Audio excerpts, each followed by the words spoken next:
Hey there, ChatGPT enthusiasts. Today, we have an important tutorial for you.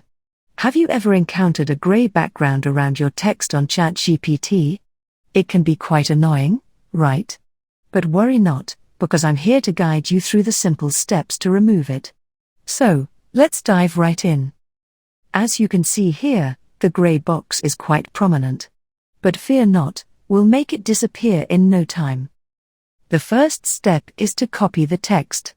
Once that's done, head over to the top menu and ensure that there's no color selected. Now, go to the Design tab and locate the Page Borders option. Here, make sure that under the Borders section, it's set to none.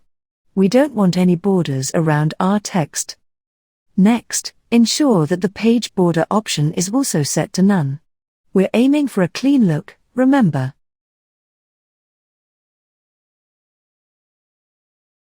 Now, let's tackle the shading. Make sure that the color is set to no color or clear. Lastly, check that the paragraph is set to text. This ensures that our text stands out without any unwanted background distractions. And there you have it. By following these simple steps, we successfully removed the gray background around the text on ChatGPT. Host, see? It's as easy as pie. Now you can enjoy a seamless writing experience without any distractions. If you found this tutorial helpful, don't forget to give this video a thumbs up and subscribe to our channel for more ChatGPT tips and tricks. Until next time, happy chatting!